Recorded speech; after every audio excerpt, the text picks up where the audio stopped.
నమస్కారం ETV news కు స్వాగతం. ముందుగా ముఖ్యాంశాలు. అమరావతి శంకుస్థాపనకు రావాలని కేంద్ర ప్రముఖులకు చంద్రబాబు ఆహ్వానం. ప్రత్యేక హోదా, ఆర్థిక ప్యాకేజీలపై ప్రధానితో చర్చించినట్టు వెల్లడి.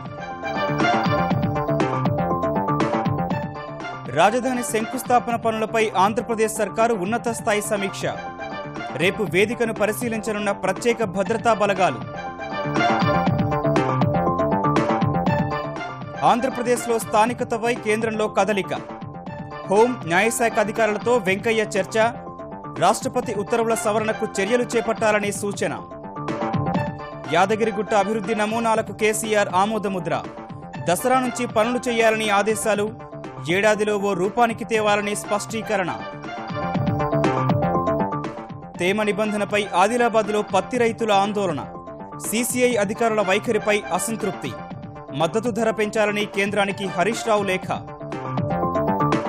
స్వచ్ఛ భారత్ సాకారానికి ప్రజా చైతన్యమే మార్గమన్న ఉపసంఘం. ప్రధానికి నివేదిక సమర్పణ. పాఠశాలల్లో స్వచ్ఛ సేనాని బృందాల ఏర్పాటుకు సూచన. నేతాజీపై రహస్య పత్రాలు బహిర్గతం చేసేందుకు కేంద్రం అంగీకారం. 2016 జనవరి 23 నుంచి ప్రక్రియ ప్రారంభిస్తామని ప్రధాని వెల్లడి.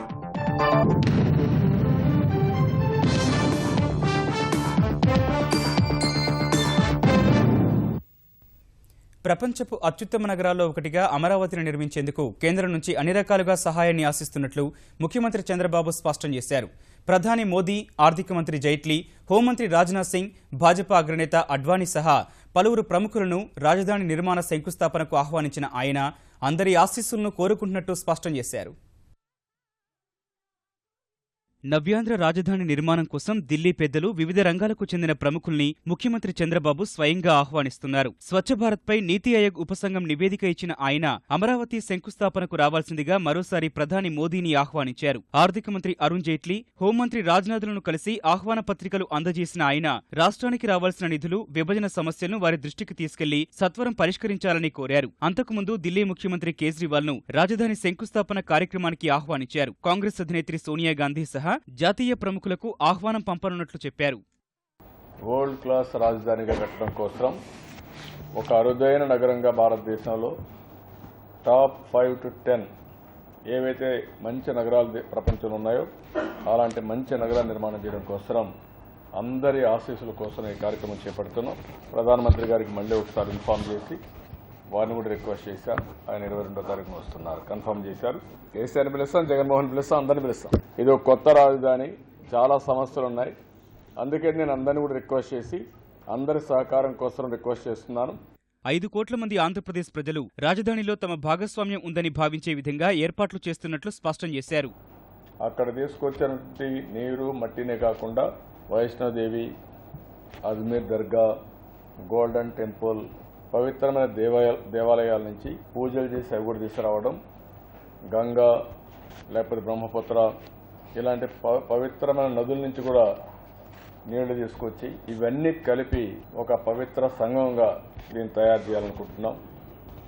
ఈ మట్టి, ఈ నీరు కూడా కలిపిన తర్వాత ఒక ఆంధ్రప్రదేశ్ మ్యాప్ తయారు చేయడం, అదే మరి దీన్నంతా ఉపయోగించి ఒక మాన్యుమెంట్ తయారు చేయడానికి కూడా ఏమేమి చేయాలని అన్ని వర్కౌట్ చేస్తున్నాం.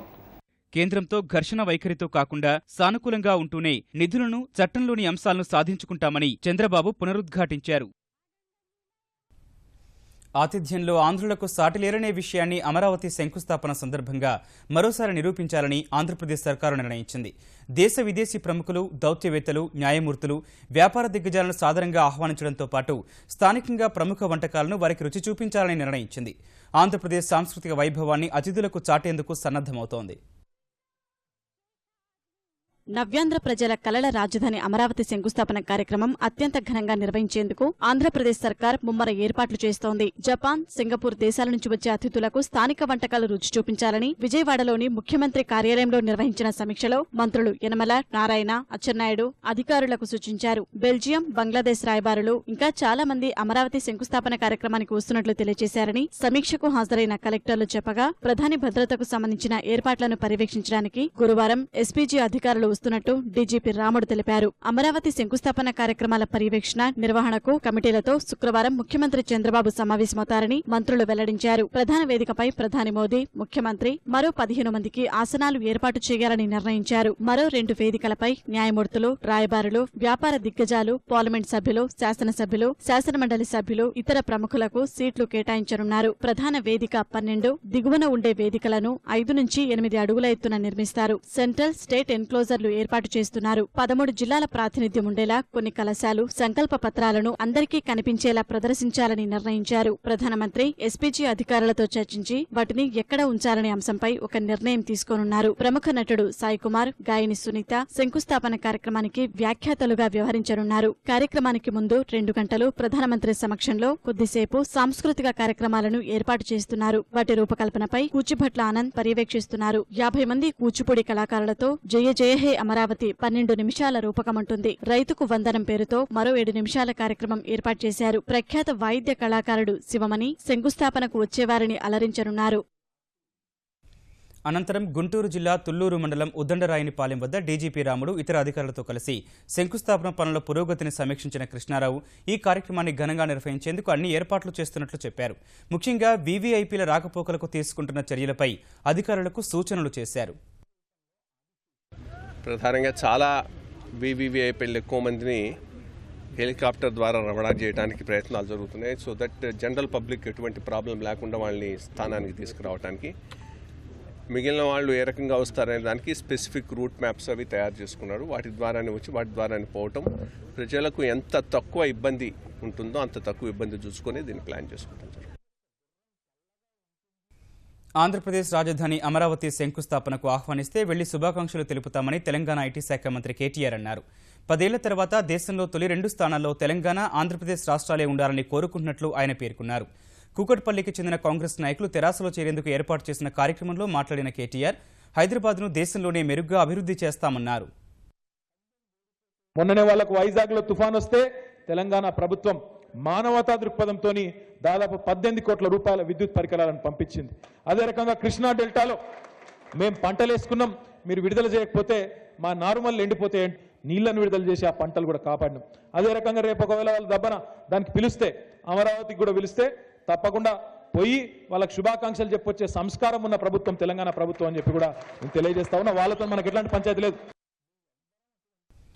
ఉద్యోగుల పిల్లల స్థానికతపై ఆంధ్రప్రదేశ్ సర్కారు చేసిన విజ్ఞప్తులపై కేంద్రంలో కదలిక వచ్చింది. కేంద్ర హోం, న్యాయశాఖ అధికారులతో సమావేశమైన పట్టణాభివృద్ధి శాఖ మంత్రి వెంకయ్య నాయుడు ఆంధ్రప్రదేశ్లోని విద్యాసంస్థల్లో ప్రవేశాలు, ఉద్యోగుల బదలాయింపుపై చర్చించారు. స్థానికత అంశంపై ముఖ్యమంత్రి చంద్రబాబు రాసిన లేఖను పరిగణలోకి తీసుకోవాలని సూచించారు. విభజన చట్టంలో ఉన్న 371వ అధికరణ సవరణాంశాన్ని ప్రస్తావించిన వెంకయ్య రాష్ట్రపతి ఉత్తర్వులో మార్పు తేవడంపై చర్యలు తీసుకోవాలని కోరారు. తెలంగాణ నుంచి నవ్యాంధ్రకు వచ్చే వారికి జరిగే నష్టాన్ని హోం, న్యాయశాఖ అధికారులకు వివరించారు. ఆంధ్రప్రదేశ్లో ప్రత్యేక పరిస్థితుల్ని అర్థం చేసుకోవాలని సూచించారు. యాదగిరిగుట్ట అభివృద్ధి పనులు దసరా రోజున ప్రారంభించాలని ముఖ్యమంత్రి కేసీఆర్ ఆదేశించారు.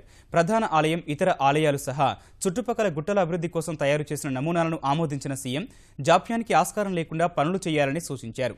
గర్భగుడిని యథావిధిగా ఉంచుతూనే ఇతర మార్పులు చేర్పులు చేయాలని స్పష్టం చేశారు. యాదగిరిగుట్టను అద్భుత క్షేత్రంగా మార్చేందుకు సంకల్పించిన తెలంగాణ సర్కార్ ఆ దిశలో ముందడుగు వేసింది.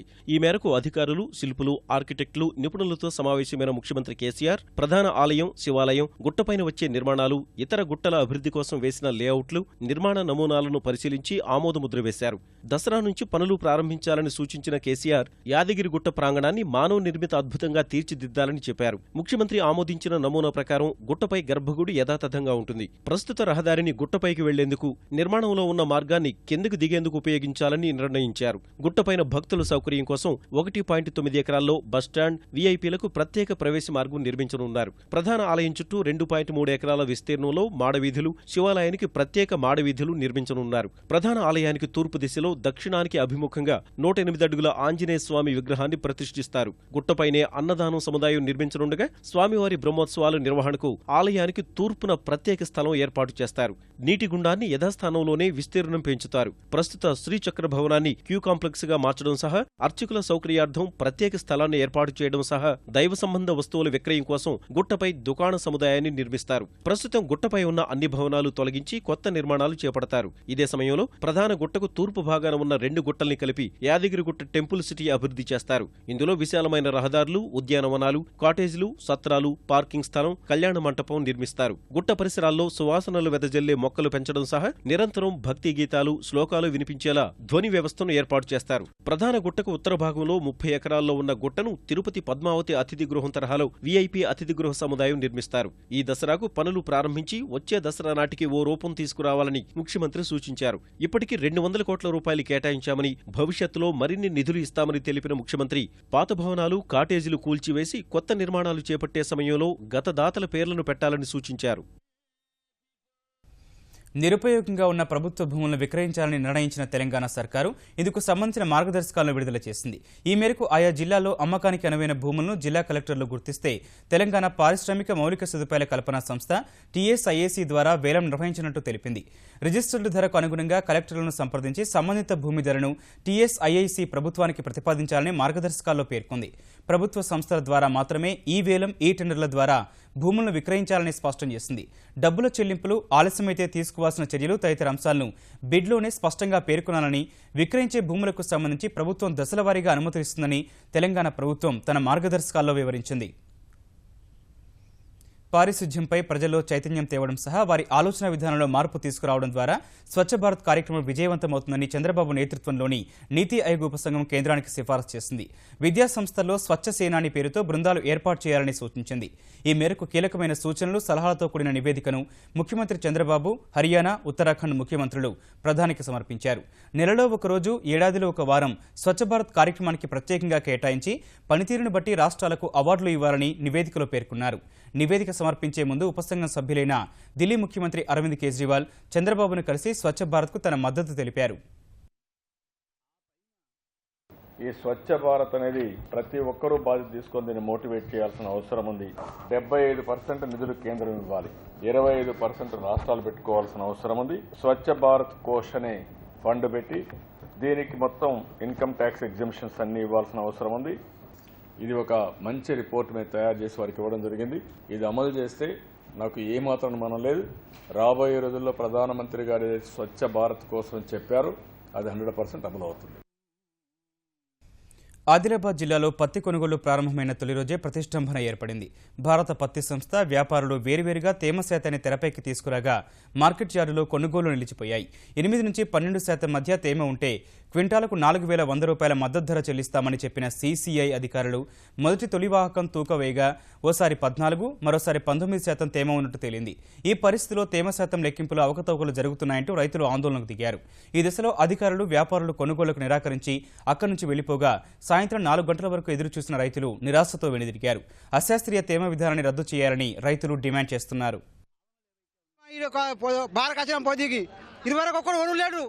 మరి పొద్దుకి పత్తి దాని దోగిరామని చెప్పిన వార్తలల్లా ఏది మరి కొనేటోళ్ళు మరి ఇవరకు బతకలేరు. ఎంతమైనా అనిపిస్తున్నది, బాధ అనిపిస్తున్నది. 50-60 నుంచి ₹1,00,000 జీతం ఉన్న వాళ్ళకు మీకేం కావాలని కోరుకుంటే 3% మాకు ఎక్కువ కావాలంటే 4 తీసుకోవాలని అని చెప్పిండు. మరి ఇలా రైతులకు 4,100 ఏదైతే నిర్ణయించిందో మరి వాళ్ళకే ఇచ్చినట్లు వీళ్ళకి 8,000 ఇస్తే ఏమవుతుంది, ఒక 4,000 బోనస్ కలిపి ఇస్తే ఏమవుతుంది.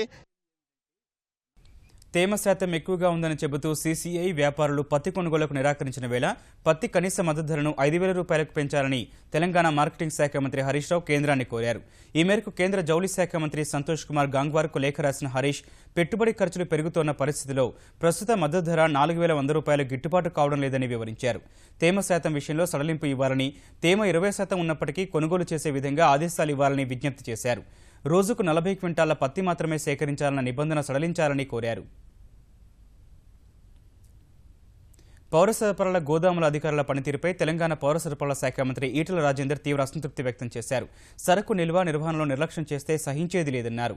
హైదరాబాద్, అజామాబాద్లోని పౌర సరఫరాల సర్కిల్ 4, 6 గిడ్డంగులను ఉన్నతాధికారులతో కలిసి తనిఖీ చేసిన ఈటెల గిడ్డంగుల ఆవరణలో ఉన్న బురద, వర్షపు నీటిని చూసి అధికారులను మందలించారు. హైదరాబాద్లోని కొన్ని గిడ్డంగుల్లో బియ్యం రవాణాలో అక్రమాలు చోటు చేసుకున్నట్టు ఆరోపణలున్నాయన్న మంత్రి ఇకపై అవకతవకలను సహించే ప్రసక్తే లేదని తేల్చి చెప్పారు. ఎక్కడ కూడా నిర్లక్ష్యానికి తావు లేకుండా పేదలకు పంచే బియ్యం కాబట్టి గొప్పగా అమలు చేయాలనే సంకల్పంతో ఈ కార్యక్రమం చేస్తా ఉన్నాం. ఈ మధ్య కాలంలో సన్న బియ్యంలో కూడా అక్కడక్కడ దొడ్డు బియ్యం మిక్స్ చేస్తున్నారు కొంతమంది, దొడ్డు బియ్యాన్నే సన్న బియ్యంగా మారుస్తున్నారు కొంతమంది. రకరకాల వస్తున్న సందర్భంలో ఎక్కడికక్కడ జిల్లా కలెక్టర్ని, జిల్లా జేసీలని, అదేవిధంగా విజిలెన్స్ అధికారులను కూడా చెక్ చేయమని, లోపాలను సరిదిద్దాలని, రాబోయే కాలంలో ఇట్లాంటి వాటికి ఆస్కారాలను ఇక్కడ చూడాలని చెప్పి కూడా ఆదేశాలు ఇవ్వడం జరిగింది.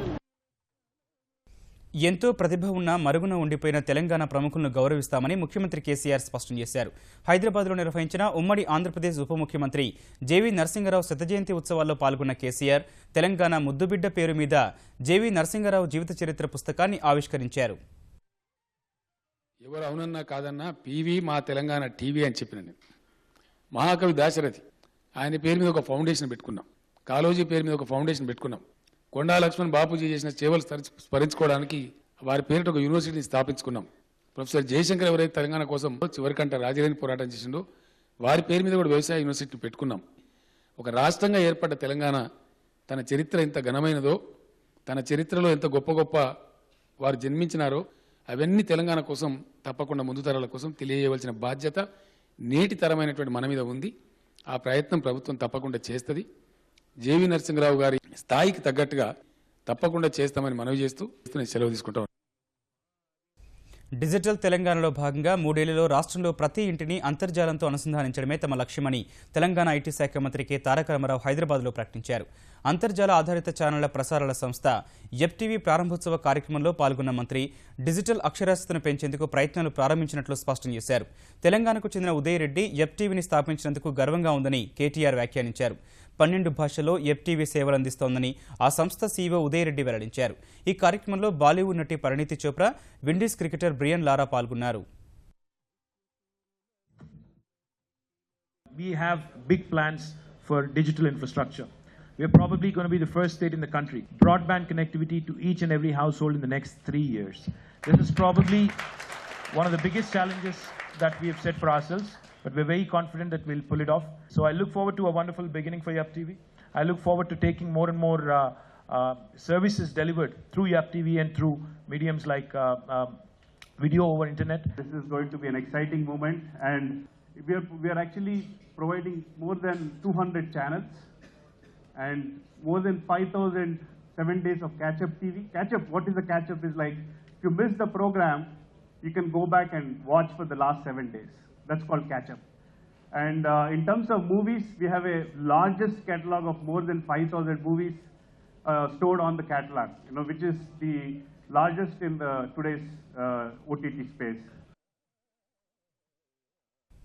ప్రత్యేక హోదా కోసం చేపట్టిన నిరాహార దీక్షను పోలీసులు భగ్నం చేసిన తర్వాత గుంటూరు ప్రభుత్వ ఆసుపత్రిలో చికిత్స పొందుతున్న ఆంధ్రప్రదేశ్ విపక్ష నేత జగన్ ఇవాళ డిశ్చార్జి అయ్యారు. వైద్య పరీక్షల ఫలితాలు సాధారణ స్థితిలో ఉన్నందున ఇంటికి వెళ్లొచ్చని జగన్కు వైద్యులు సూచించారు. తల్లి విజయలక్ష్మి, భార్య భారతితో కలిసి సాయంత్రం జీజీహెచ్ నుంచి రహదారి మార్గంలో గన్నవరం వెళ్లిన జగన్ అక్కడి నుంచి విమానంలో హైదరాబాద్ చేరుకున్నారు.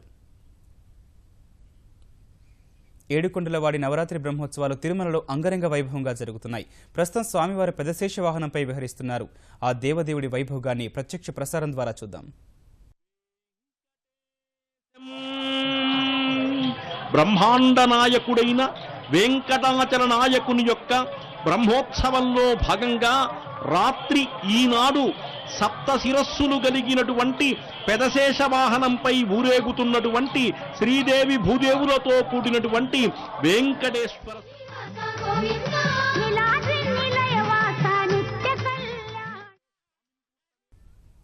బెజవాడ ఇంద్రకీలాద్రిపై కనకదుర్గమ్మ దసరా శరన్నవరాత్రి మహోత్సవాలు కన్నుల పండుగగా సాగుతున్నాయి. రెండో రోజైన ఇవాళ అమ్మవారి శ్రీ బాలాత్రిపుర సుందరీదేవి అవతారంలో భక్తులకు అభయమిచ్చారు. భవానీ మండపంలో అమ్మవారికి ప్రీతిపాత్రమైన కుంకుమార్చనలో వందలాది మంది భక్తులు పాల్గొన్నారు.